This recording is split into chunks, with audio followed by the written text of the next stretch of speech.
TCS के नतीजे आए हैं, उसने मूड बिगाड़ रखा है आईटी सेक्टर का, और वो पता चल रहा है एडीआर से। और इन्फोसिस और विप्रो का एडीआर कल बहुत ही बुरी तरीके से टूट गया पोस्ट टीसीएस रिजल्ट्स। तो कैसे रहे हैं रिजल्ट्स, उसका आकलन करेंगे। और साथ ही साथ बाजार पे अभी करें क्या, ट्रंप ने फिर से एक और टैरिफ लगाया, इस बार आ गया चपेट में कनाडा। 35% का टैरिफ कनाडा पे लगाया, जो 1 अगस्त से लागू हो जाएगा। और हमारे ऊपर कोई भी बात नहीं की गई है अभी तक, हमारे साथ नेगोशिएशंस पे नेगोशिएशंस ही करते चले चले जा रहे हैं। बाजार की दिशा कैसी रहेगी, इस पे बात करने के लिए मेरे साथ अरुण केजरीवाल जी इससे में जुड़े हैं। अरुण जी नमस्कार, स्वागत है आपका विस्तक पे सर। नमस्कार।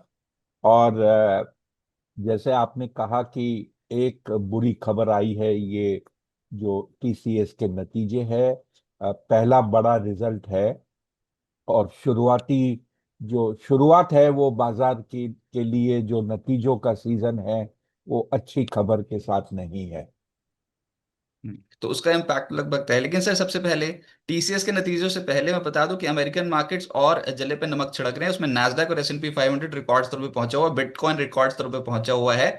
और हमारे मार्केट एकदम से अटक गए हैं।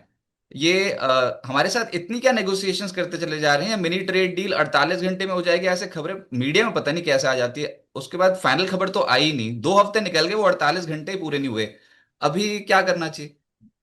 देखिए, ये तो ट्रेड एग्रीमेंट जो है इसके अंदर में भारत की तरफ से कुछ इश्यूज के ऊपर, खास करके एग्रीकल्चर को लेकर बहुत ज्यादा अमेरिका चाहती है कि एकदम ओपन कर दिया जाए, अमेरिकन फार्मर जो ग्रो करे इंडिया में एक्सपोर्ट कर सके। और भारत इसको एकदम इसके विपरीत है। वो कहता है हम ट्रेड में बाकी चीजों में नरमी बर्दाश्त कर सकते हैं, बट हमारे फार्मर जो इस कंट्री के लिए बहुत बड़ी संख्या में है, बहुत इंपॉर्टेंट है, और उनकी लाइवलीहुड का सवाल है, उसमें हम आपको रिस्ट्रिक्शंस नहीं दे सकते। इसके लिए छोटे इश्यूज पर बड़ा मुद्दा खड़ा हो गया है और डिले हो रहा है। मेरे ख्याल से इम्पोर्टेंट ये भी है कि अगर आप देखें तो एग्रीमेंट किसी देश के साथ अमेरिका अभी तक कर नहीं पाई है। ये रिटेलिएटरी टैरिफ ही लगाए जा रहे हैं अलग अलग देशों पर। इसका मतलब 3 महीने के बावजूद कहीं पर भी कुछ समझौता अमेरिका की तरफ से नहीं हुआ है। ओके, कहीं मामला फंस तो नहीं रहा है ना, मतलब हो तो जाएगी ना ट्रेड डील। अभी फिर से वो सैटरडे संडे आ गया और हम ये एक्सपेक्ट कर रहे हैं कि बने बड़ी अनाउंसमेंट हो सकती है। वैसे आप देखो, अगस्त तक टाइम दे दिया गया है।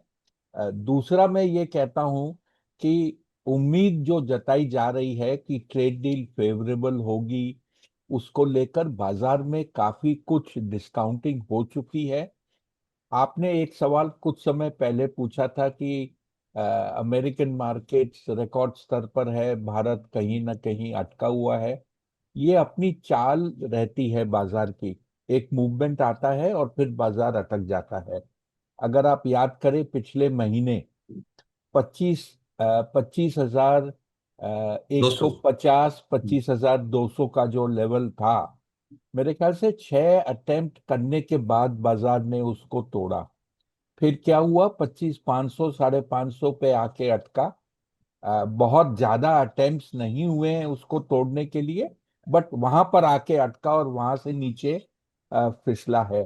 अब जब भी ये अगर नतीजे पॉजिटिव आ जाते हैं, मान लीजिए, उम्मीद तो नहीं है बहुत ज्यादा पॉजिटिव रहेंगे as a whole for B Nifty या सेंसेक्स स्टॉक्स, और ट्रेड डील अगर कंप्लीट हो जाते हैं, ये कुछ ट्रिगर हो सकते हैं बाजार के लिए। राइट, अमेरिकन मार्केट्स में रिजल्ट्स पे रिएक्ट करेंगी मेजरली। और